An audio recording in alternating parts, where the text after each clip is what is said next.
Good morning. तो मैं आज की क्लास में बताऊंगा स्ट्रेस साइकिल के बारे में कि स्ट्रेस साइकिल क्या है। इसके बारे में आज आपको बताऊंगा पूरी डिटेल से कि क्या कैसे क्या होता है, इसमें कौन सा हार्मोन्स आते हैं, कौन से क्या आते हैं, कितने दिन ये स्ट्रेस साइकिल की इसकी उम्र होती है, कितने दिन की नहीं होती, उसके बारे में आज आपको बताऊंगा। तो देखते हैं कि स्ट्रेस साइकिल फीमेल जनन अंगों में नियमित होने वाली प्रक्रिया है। जो फीमेल जनन अंग होते हैं उनमें नियमित होती रहती है प्रक्रिया। मोटे तौर पर दो स्ट्रेस के बीच के समय को स्ट्रेस साइकिल कहते हैं। जो दो स्ट्रेस साइकिल का होता है बीच का समय, उसकी क्या कहते हैं? स्ट्रेस साइकिल कहते हैं। सभी दुधारू पशुओं में औसत स्ट्रेस साइकिल पीरियड लगभग समान होता है। यह बकरी में 17 दिन, गाय में भेड़ में 21 दिन और घोड़े में 22 दिन तथा सुअर में 20 दिन का होता है, यानी 20 दिन का होता है। क्या होता है? ये स्ट्रेस साइकिल होता है, यानी कि ये प्रक्रिया चलती रहती है। जैसे गाय आती है 21 दिन में हिट में आती है, वो क्या स्ट्रेस साइकिल है। वो एक बार हिट में आती है तो फिर वापस कितने दिन में आती है? 21 दिन में आती है वो। तो ऐसे ही इसी को कहते हैं स्ट्रेस साइकिल। इसके बावजूद सभी स्पीसीज के पशुओं में हर पशु में थोड़ा फर्क होता है। जो सभी स्पीसीज के पशु होते हैं उनमें थोड़ा बहुत फर्क होता है। वैसे स्ट्रेस साइकिल की औसत अवधि 18 से 24 दिन होती है। वैसे अवधि कितने दिन की होती है? 18 से 24 दिन की इसकी अवधि होती है। किसकी? स्ट्रेस साइकिल की। अब देखते हैं प्यूबर्टी। प्यूबर्टी क्या हुआ है, क्या है? किसी मेल या फीमेल एनिमल में प्यूबर्टी उम्र की वह अवस्था है जब उसके रिप्रोडक्टिव ऑर्गन्स काम करना शुरू करते हैं। मेल या फीमेल में उसके जब रिप्रोडक्टिव ऑर्गन्स होते हैं वो काम करना शुरू कर देते हैं, उसे क्या होती है? वो प्यूबर्टी होती है। यानी फीमेल में पहली बार अंडाणु तथा मेल में शुक्राणु बनना शुरू होते हैं। फीमेल में तो अंडाणु बनते हैं और मेल में शुक्राणु बनते हैं। कब? ये प्यूबर्टी की एज में, प्यूबर्टी की उम्र पर ये बनने शुरू हो जाते हैं। दरअसल सेक्सुअल मैच्योरिटी तथा प्यूबर्टी दोनों अलग अलग अवस्थाएं है। सेक्सुअल मैच्योरिटी और प्यूबर्टी ये दोनों अलग अलग अवस्थाएं है। कभी इसको एक मान लो, एक नहीं है। प्राय देखोगे प्यूबर्टी संकर गायों में 8 से 18 माह की उम्र पर आती है। प्यूबर्टी संकर गायों में कितने माह पर? 8 से 18 माह की पे। प्यूबर्टी की उम्र पर gonadotropin hormone FSS and LH follicle, FSS का पूरा नाम होता है फॉलिकल स्टिमुलेटिंग हार्मोन और एलएच का क्या होता है? Luteinizing hormone. इसका पूरा नाम है, याद रखना। जिससे फॉलिकल्स का विकास होता है, अंडाणु बनता है तथा ओवुलेशन होता है। इनसे क्या होता है? फॉलिकल्स का विकास होता है, अंडाणु बनता है और फिर क्या होता है? ओवुलेशन होता है।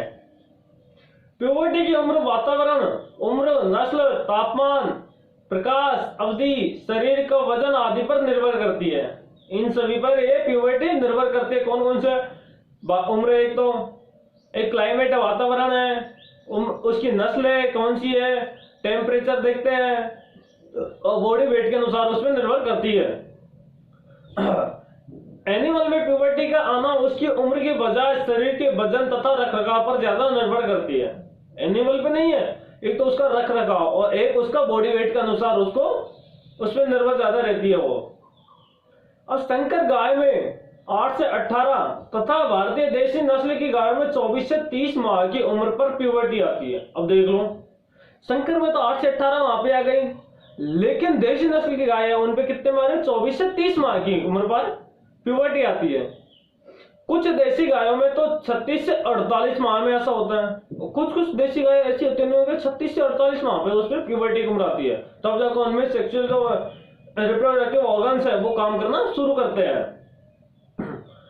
भारतीय परिस्थितियों में भैंसों में औसत 24 से 48 माह की उम्र पर प्यूबर्टी आती है और भारतीय परिस्थितियों में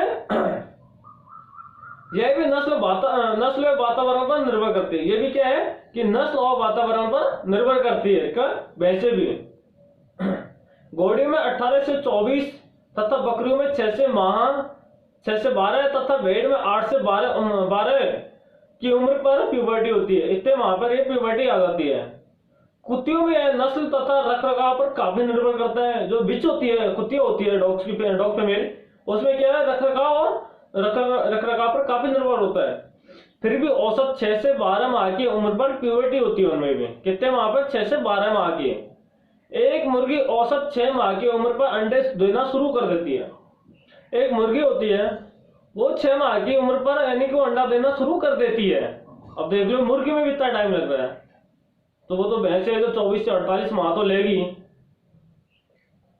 अब देखते हैं, मोटे तौर पर औसत 3 वर्ष में प्यूबर्टी पर आती है तथा चौथे वर्ष पर पहली बार ब्याती है। जब चौथी साल हो जाती है तब जाकर वो पहली बार ब्याती है। जबकि क्रॉसब्रीड गाय 1 से 1.5 वर्ष की उम्र पर पहली बार हीट में आती है। जो गाय की नस्ल होती है वो 1 से 1.5 वर्ष में हीट में आ जाती है तथा पहली बार 2-2.5 वर्ष की उम्र पर ब्याती है। यानी पहली बार ब्याती है, वो फर्स्ट ब्यात होता है उसको, वो कितने उम्र पर आती है? 2 से 2.5 वर्ष की उम्र पर। पहली बार गर्भ धारण के लिए एक क्रॉस ब्रीड गाय का वजन 260 से 280 केजी 18 माह की उम्र पर होना चाहिए। महीने भी जरूरी है और उसका बॉडी वेट भी जरूरी है, तभी इसको क्या करवाते हैं? प्रेग्नेंट करवाते हैं उसको। अब देखते हैं कि स्ट्रेस साइकिल, इसकी कितनी अवस्थाएं होती है उनके बारे में हम देखते हैं। स्ट्रेस साइकिल की 4 अवस्थाएं होती है। प्रोस्ट्रस, स्ट्रेस, मेट स्ट्रेस और डाई स्ट्रेस। कितनी हो गई? 4 अवस्थाएं। अब देखते हैं कि ये अवस्थाएं क्रमबद्ध तरीके से होती है, यानी क्रमानुसार होती है ये अवस्थाएं। सीजनल ब्रीडर एनिमल जैसे भेड़, बकरी, घोड़ी, कुतिया में एक और अवस्था भी होती है जिसे क्या कहते हैं? एन स्ट्रेस कहते हैं। कौन कौन से जानवर हो? भेड़, बकरी, घोड़ी और कुतिया, उनमें क्या होती है? एक और अवस्था होती है। कौन सी? एन स्ट्रेस अवस्था। इसके अलावा ये सभी पशु प्रेगनेंसी के दौरान तथा ब्याने के बाद कुछ समय तक वे स्ट्रेस साइकिल का औसत 16 से 24 दिन होता है और कुछ स्पीशीज में अलग अलग होता है। गाय, बकरी, सुअरी में 20 से 21 दिन, भेड़ में 16 से 17 दिन और घोड़ी में 20 से 24 दिन होता है। अब देखिए, स्ट्रेस साइकिल को 2 भागों में बांटा गया है। वो कौन कौन से? एक तो है फॉलिकल या एस्ट्रोजेनिक या प्रोफेक्टिव। इसमें कौन कौन से होते हैं? प्रोस्ट्रस और स्ट्रस। अब देखना है दूसरा, ल्यूटियल या सेक्रेटरी। इसमें कौन कौन होते हैं? मेट स्ट्रस और डाई स्ट्रस। अब देखते हैं सबसे पहले प्रोस्ट्रस के बारे में। यह स्ट्रेस साइकिल की शुरुआती अवस्था है। गाय में यह अवधि 3 से 5 दिन की होती है। फिर भी यह हर स्पीशीज में अलग अलग होती है। यदि बीती हुई हीट के दौरान मैटिंग या कृत्रिम गर्भधारण नहीं हुआ है, यदि हुआ है और गर्भधारण नहीं हुआ है, तो कॉर्पस ल्यूटियम 18 दिन या उसके बाद उसे प्रोस्टर पीरियड में तेजी से सिकुड़ने लगता है तथा ब्लड के प्रोजेस्टेरोन की मात्रा काफी कम हो जाती है। अब इसमें निम्न परिवर्तन आते हैं। वो कौन कौन से परिवर्तन है वो देखते हैं। ओवेरी से एफएसएस निकलता है। एफएसएस का पूरा नाम क्या बताया था? Follicle stimulating hormone. फॉलिकल से एफएसएस निकलता है जिससे ग्रोफियन फॉलिकल्स आकार में बढ़ता है तथा इसके अंदर अंडाणु भी विकसित होते हैं। इसके अंदर क्या होते हैं? अंडाणु भी विकसित होते हैं कि फॉलिकल आकार में और बढ़ता है। जो फॉलिकल होता है वो आकार में बढ़ता है जिससे काफी मात्रा में एस्ट्रोजन बनता है। जिससे क्या होता है कि अधिक मात्रा में एस्ट्रोजन बनता है, एस्ट्रोजन हार्मोन बनता है। ब्लड में भी एस्ट्रोजन की अधिक मात्रा के कारण जेनाइटल ऑर्गन्स में ब्लड सप्लाई अधिक होती है। जो जेनाइटल ऑर्गन्स होते हैं उनमें ब्लड सप्लाई ज्यादा होती है तथा एनिमल हीट के हल्के लक्षण प्रकट करता है।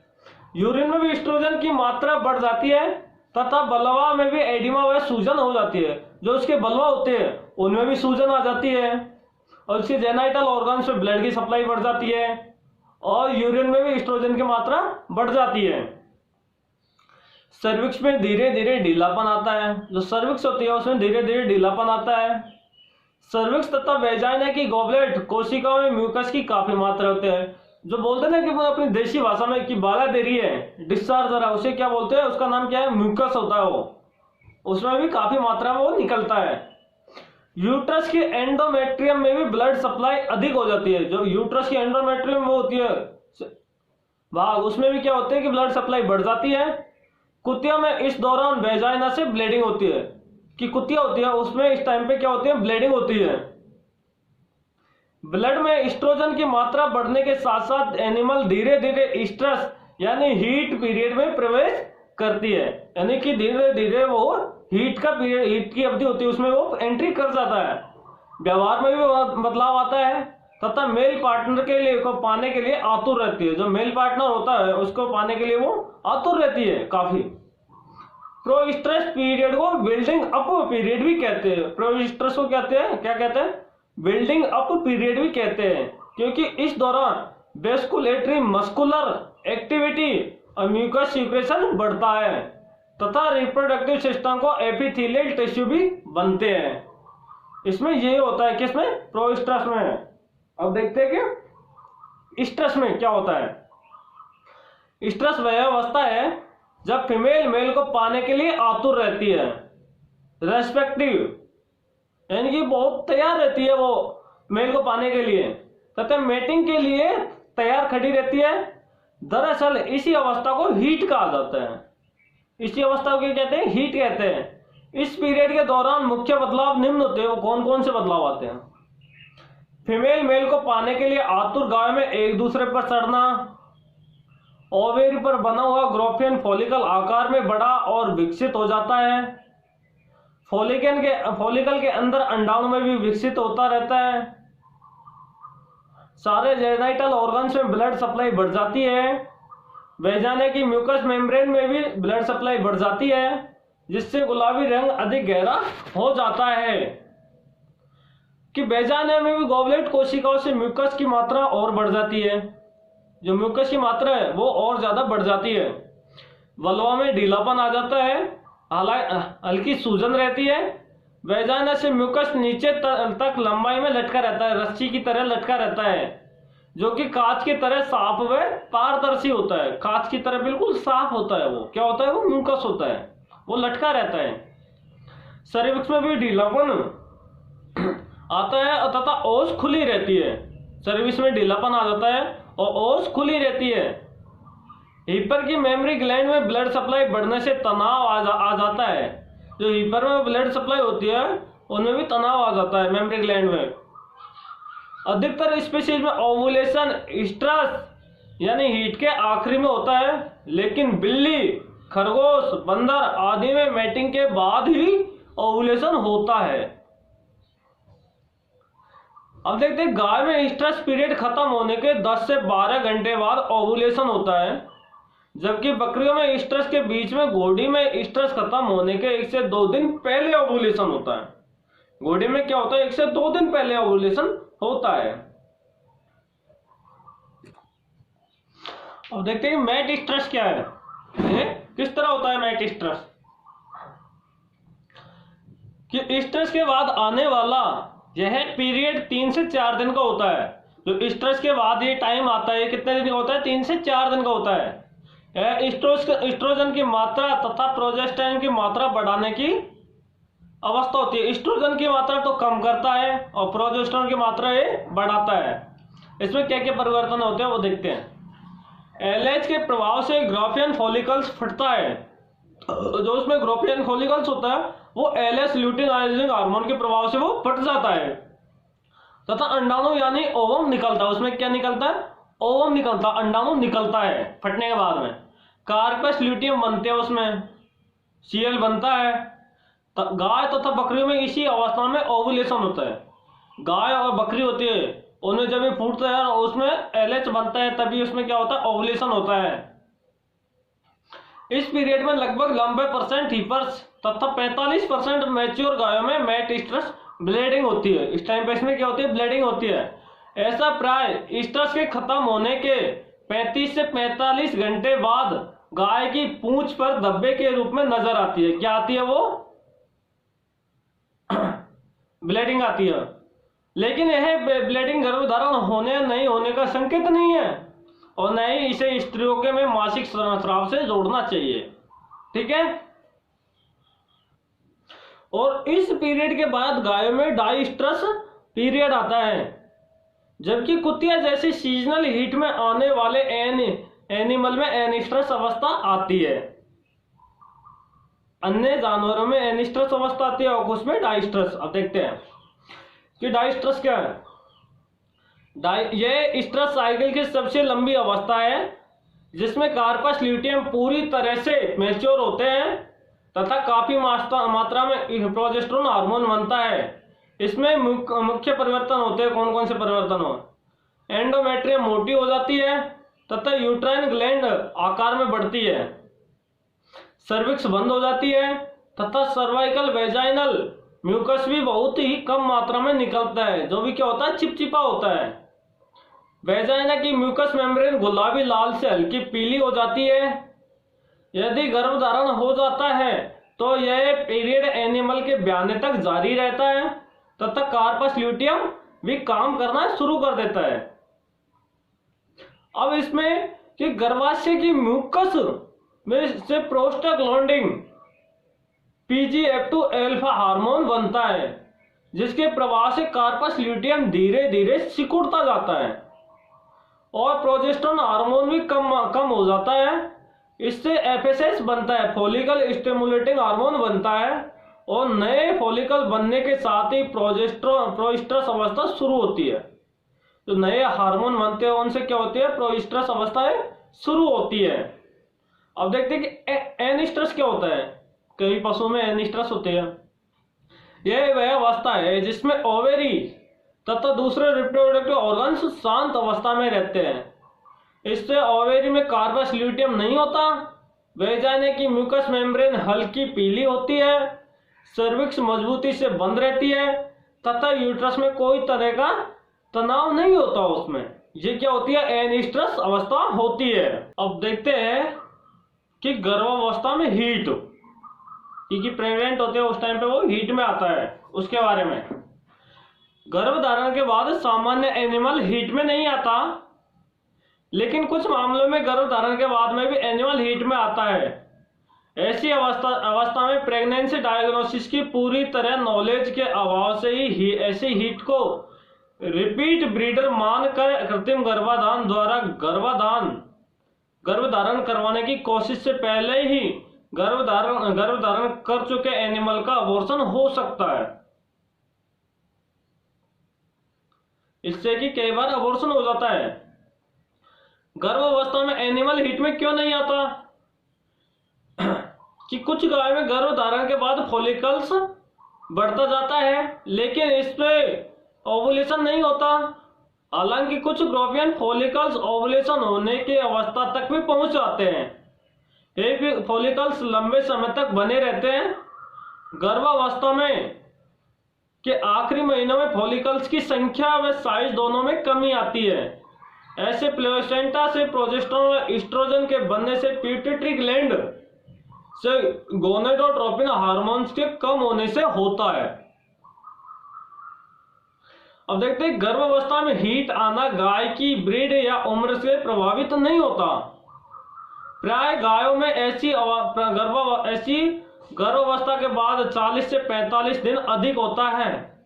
लगभग 10% गाय गर्भधारण के बाद हीट में आती है। इसमें खास बात यह है कि हीट सामान्य हीट की तरह पूरे लक्षण नहीं दिखाती तथा 77% गाय में गर्भधारण के दौरान हीट कमजोर होती है, जिसमें सभी लक्षण स्पष्ट नहीं होते और नए इस दौरान ओवुलेशन होता है। ठीक है, अब देखते हैं pattern of stress cycle. Stress cycle का क्या क्या पैटर्न है कि एक एनिमल साल में कितने बार हीट में आता है और इसे 3 भागों में बांटा गया है। कौन कौन से है? मोनोस्ट्रस, पहला है मोनोस्ट्रस। इस तरह के फीमेल एनिमल साल में 1 बार हीट में आते हैं। जंगली जानवर इसी ग्रुप में आते हैं। कुतिया भी एक सीजन में 1 बार हीट में आती है। अब देखते हैं कि पॉलीस्ट्रस। इस तरह के फीमेल एनिमल्स पूरे साल भर स्ट्रेस साइकिल के अनुसार हीट में आते हैं। गाय तथा बकरियां इसी ग्रुप में आती है। गाय और बकरी क्या है? इसी ग्रुप में आती है। सीजनली पॉलीस्ट्रस, इस तरह के फीमेल एनिमल साल में कुछ खास मौसम में ही हीट में आती है और बाकी लंबे समय तक एनिस्ट्रस में रहती है। घोड़ी तथा भेड़ इसी ग्रुप में आती है। भारत के उत्तरी क्षेत्र में अधिकतर ऐसे भैंसें भी ऐसा ही व्यवहार दर्शाती है, जो कि अप्रैल से जुलाई अगस्त तक हीट में नहीं आती है। ठीक है, कि भैंसों में ब्रीडिंग सीजन किस टाइम पे होता है, कि अधिकतर भैंसों में साल के कुछ में खास महीनों में हीट ज्यादा आती है और कुछ में पूरे साल भर ही हीट में रहती है। अब देखते हैं, सूरती नस्ल की भैंसें अगस्त से नवंबर महीने तक हीट में आती है और भारतीय भैंसों में गर्भधारण उन दिनों अधिक होता है जब रात या दिन का तापमान तथा उमस कम होती है, और ऐसा सर्दी के दिनों में होता है। वातावरण में अधिक तापमान से गर्भधारण की संभावनाएं बहुत कम होती है। अब देखते हैं कि मुर्रा भैंसों में इस्ट्रस साइकिल की अवधि औसत 21 दिन होती है तथा हीट की अवधि 1 से 1.5 दिन होती है। गायों की अपेक्षा भैंसों में हीट की अधिक अवधि ज्यादा होती है। भैंसों में प्रोइस्ट्रस 15 घंटे, इस्ट्रस 22 घंटे और मेटिस्ट्रस 15 घंटे की अवधि होती है। भैंसों में हीट के खत्म होने के लगभग 4.5 घंटे बाद ओवुलेशन होता है, कि भैंसों की जब हीट खत्म होगी इसके कितने घंटे बाद होगा, 4.5 घंटे बाद ओवुलेशन होता है।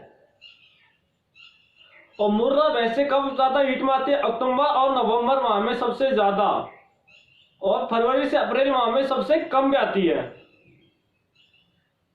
ठीक है, अब देखते हो भैंसों में हीट क्या है। गाय साल भर हर 21 दिन में हीट में आती है, जबकि भैंसें सीजनल ब्रीडर है, यानी भारतीय परिस्थितियों में भैंसें सितंबर से फरवरी माह तक ही हीट में आती है। गाय तो 21 दिन में आ जाती है, लेकिन भैंसें ज्यादातर नहीं आते। भैंसें सितंबर से फरवरी माह में ज्यादा हीट में आती है। यदि रखरखाव अच्छा हो तो बाकी महीनों में भी हीट में आ सकती है। बढ़िया रखरखाव हुआ तो बाकी महीनों में भी हीट में आ जाएगी। गायों के मुकाबले भैंसों में भी हीट पीरियड थोड़ा लंबा होता है। गाय 18 से 24 घंटे हीट में रहती है, जबकि भैंसें 30 घंटे हीट में रहती है। अब देखते हैं कि हीट के आधार पर कैसे, इसका लक्षणों के आधार पर हीट का कैसे पता लगाते हैं। क्लिनिकल या व्यवहारिक लक्षण, म्यूकस डिस्चार्ज कैसा है, और बाहरी जननांगों की जांच, और तीसरा है यूट्रस की टोन तथा ओवेरी में होने वाले बदलाव है रेक्टल पाल्पेशन द्वारा।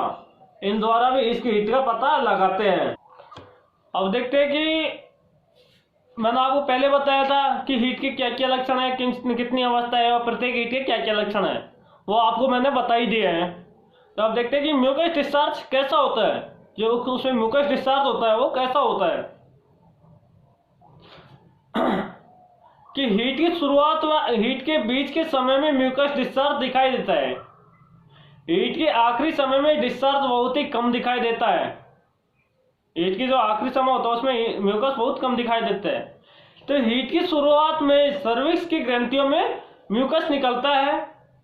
शुरू में यह पतला होता है तथा हीट की अवधि बढ़ने के साथ साथ गाढ़ा रस्सी की तरह लटकता हुआ हो जाता है। म्यूकस को माइक्रोस्कोप में देखने पर फरने की तरह दिखाई देता है तथा हेल्थी एनिमल में यह म्यूकस एसेप्टिक होता है तथा स्पर्म को यूट्रस से आगे फैलोपियन ट्यूब तक ले जाने में मदद करता है। ठीक है, ये इस तरह का म्यूकस होता है। अब देखते हैं गायों में ब्रीडिंग सीजन क्या है। गाय एक पॉलीस्ट्रस एनिमल है जो पूरे साल भर हीट में रहती है। इस स्ट्रेस साइकिल की औसत अवधि 21 दिन होती है। इसमें प्रोस्ट्रस 48 से 72 घंटे, स्ट्रेस 6 से 24 घंटे तथा मेटिस्ट्रस 48 घंटे होता है। भारतीय परिस्थितियों में गायों में अक्टूबर से अप्रैल माह तक स्ट्रेस साइकिल की अवधि लंबी तथा सर्दियों में छोटी होती है। हीट के लक्षणों के आधार पर गायों में काफी फर्क नजर आता है। अब देखते हैं गाय की कुछ नस्लों में साहिवाल नस्ल की गाय में हीट की अवधि 23 घंटे, रेड सिंधी 18 से 24 घंटे, जर्सी में 12 घंटे, गिर में 12 से 16 घंटे तथा होलिस्टन में 10 घंटे की अवधि होती है। ये क्या होती है? हीट की अवधि होती है। अब देखते हैं हीट के बाहरी लक्षण क्या क्या है गाय में। हीट के दौरान उत्तेजना के कारण गाय चारा कम खाती है, आहार में कम रुचि लेती है तथा अधिक समय खड़ी रहती है, अधिकतर वो ज्यादा खड़ी रहती है। यदि हीट के लक्षण तीव्र है तो दूध की मात्रा में भी कम हो जाती है और बार बार यूरिन करती है, पेशाब करती है। पेशाब करते समय कमर को ऊपर मोड़ती हुए पूंछ उठाती है, तेज आवाज में रंभाती है, वल्वा में ब्लड सप्लाई से रंग गहरा हो जाता है और सूजन भी आ जाती है। सामान्य तौर पर वल्वा पर सलवटें होती है जो सूजन के कारण गायब हो जाती है तथा वल्वर लिप्स भी तनाव में रहते हैं। वल्वर लिप्स से साफ कांच जैसा चमकदार म्यूकस डिस्चार्ज लटकता हुआ नजर आता है जो नीचे पैरों तक चिपका रहता है।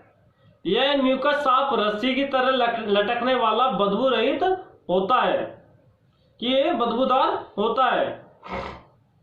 अब गायों के दौरान गाय होमोसेक्सुअल व्यवहार दर्शाती है।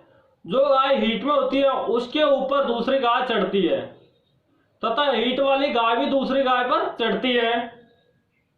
यह ठीक वैसे ही होता है जैसा एक सांड मेटिंग के लिए गाय पर चढ़ता है।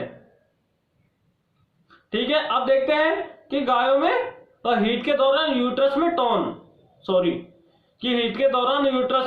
टोन कि जब हेल्दी एनिमल हीट में नहीं होता है तो यूट्रस चिकना, नरम, लचीला और नॉर्मल टोन होती है। हीट के दौरान ब्लड सप्लाई बढ़ने तथा एस्ट्रोजन के असर के कारण टोन बढ़ जाती है। जो एस्ट्रोजन हार्मोन होता है उसकी वजह से उसमें टोन बढ़ जाती है। हीट के बढ़ने के साथ ही सभी जनन अंगों में ब्लड सप्लाई बढ़ जाती है और टोन बढ़ जाती है। इस दौरान यूट्रस हार्मोन पॉल्पेट करने पर थोड़ा कड़क होने से हीट का एहसास होता है। इसी की जांच करने पर हम कहते हैं कि यूट्रस में टोन है। इसी की जांच करने के बाद हम क्या कहते हैं कि यूट्रस में टोन है। हीट कुल पीरियड में से बीच के समय यूट्रस में टोन सबसे अधिक होती है। हीट के दौरान ओवेरी की साइज बढ़ जाती है और ओवेरी पर विकसित होने वाले ग्रोफियन फॉलिकल्स मौजूद रहते हैं। अब देखते हैं कि वो क्या क्या है। एक ही जगह ज्यादातर समय तक बंधे रहने वाले तथा अधिक दूध देने वाले एनिमल साइलेंट हीट में आते हैं। बहुत कम बार 24 से 36 घंटे बाद भी हीट के लक्षण जारी रहते हैं। ऐसे क्रॉस ब्रीड एनिमल जैसे होलिस्टन तथा भैंसों में सर्दियों में अधिक होता है। इसे प्रोलोंगेड हीट कहते हैं। कभी कभी एआई या नेचुरल सर्विक्स के 7 से 10 दिन बाद हीट में आ जाता है। कभी कभी एआई नेचुरल के बाद में भी 7 से 10 दिन बाद हीट में आ जाता है। ऐसा ओवेरी के फॉलिकल्स की गतिविधि के कारण होता है। किसकी वजह से? जो फॉलिकल्स के होते हैं, ओवेरी में फॉलिकल्स होते हैं, उनकी गतिविधि के कारण। ऐसे दूसरे बार ही नॉर्मल हीट होती है जिससे ओवुलेशन होता है।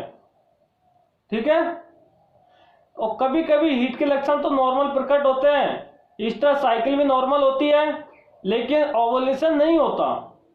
इसे एनोवुलेटरी हीट कहते हैं।